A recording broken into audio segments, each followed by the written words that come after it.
కూటమి ఘన విజయం సాధించడంతో 5 కోట్ల ప్రజల ఆకాంక్ష నెరవేరిందన్నారు టీడీపీ ఎమ్మెల్యే పత్తిపాటి పుల్లారావు. చంద్రబాబు నాయకత్వం, పవన్ కళ్యాణ్ ఆధ్వర్యంలో ఏపీలో అన్ని వర్గాలని అభివృద్ధి చేస్తారన్నారు.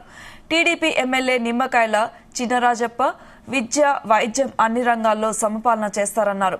నైవేద్య విరామ సమయంలో తిరుమల శ్రీవారిని దర్శించుకుని మొక్కులు తీర్చుకున్నారు. వీరికి ఆలయ అధికారులు స్వాగతం పలికి దర్శన ఏర్పాట్లు చేశారు.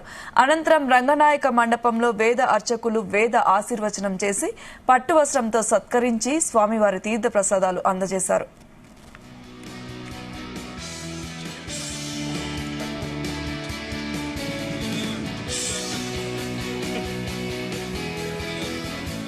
శాసనసభ్యుడిగా మూడోసారి పెద్దాపురం నియోజకవర్గం నుంచి గెలుపొందాను.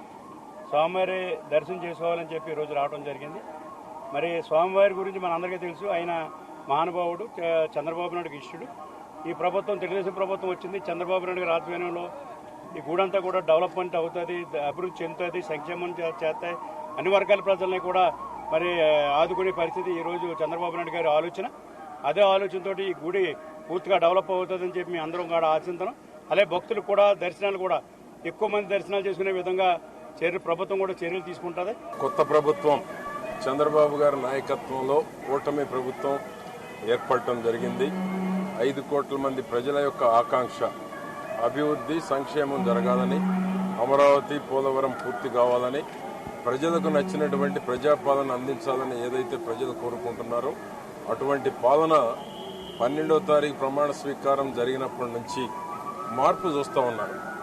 జగన్మోహన్ రెడ్డి ఏ విధంగానైతే 5 ఏళ్ల పరిపాలనలో ప్రజలు విసిగి వేసారి స్వాతంత్రం వచ్చినాక ఎప్పుడూ రానంత మెజారిటీలు అనేక నియోజకవర్గాల్లో 93% సీట్లు కూటమి గెలవటం అనేటువంటి చరిత్రలో ఇదే నాకు తెలిసినంత వరకు. స్వాతంత్రం వచ్చిన తరువాత ఇంత పర్సంటేజ్ రావటం, స్వాతంత్రం వచ్చినాక అనేక నియోజకవర్గాల్లో ఎన్నడూ లేనంత మెజారిటీ రావటం. శాసనసభ్యుడిగా మూడోసారి పెద్దాపురం